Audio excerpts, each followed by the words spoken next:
So you happen to be walking on campus one day and you see some very attractive basketball players across the way.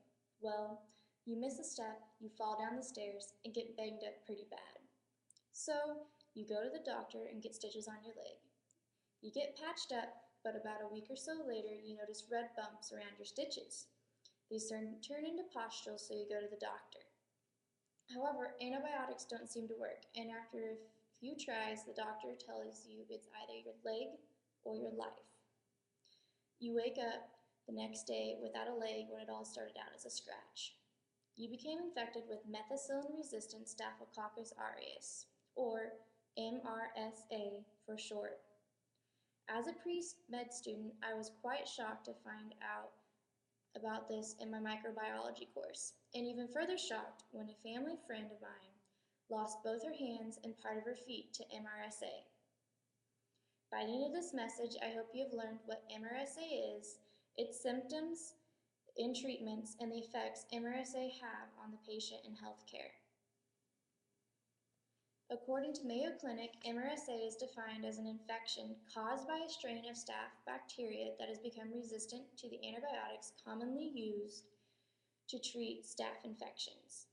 Two types of MRSA include community-based, or CA-MRSA, and healthcare-associated, or HA-MRSA.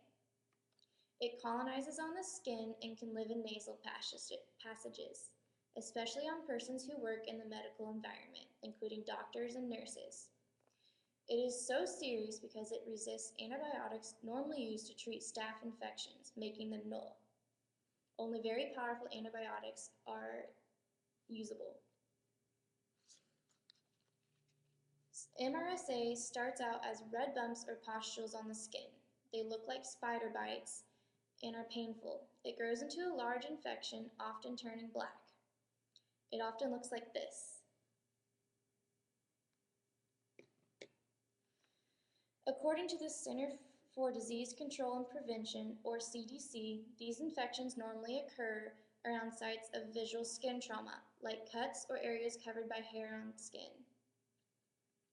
It can spread to the bloodstream and infect more areas. Treatment of MRSA infections can be as simple as draining the skin sore, but HA-MRSA requires more drastic treatment, and according to PubMed, increasingly difficult to treat. Typical treatment involves powerful antibiotics, and in extreme cases, they are given intravenously. If this doesn't work, amputation may be necessary to rid the infection. With MRSA and the loss of a limb due to amputation, this can affect life drastically.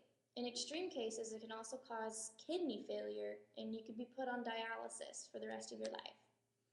These two different situations are very life-altering and can affect the patient in many ways. You wouldn't be the same without your arm.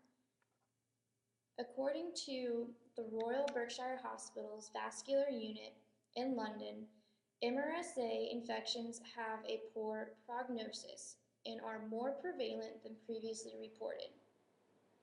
Because the more serious strain of MRSA is associated with healthcare, and often the bacteria colonizes in the noses of medical workers, this is very serious, and it's hard to trace before it's too late.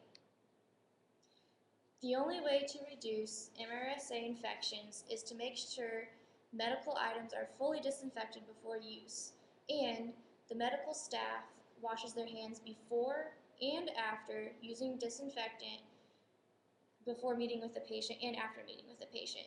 Also, if a medical worker is found to have their nasal passage colonized, they must take antibiotics immediately and be cleared before they are allowed to work again in a medical environment. In conclusion, methicillin-resistant Staphylococcus aureus, or MRSA, is a very serious and deadly infection.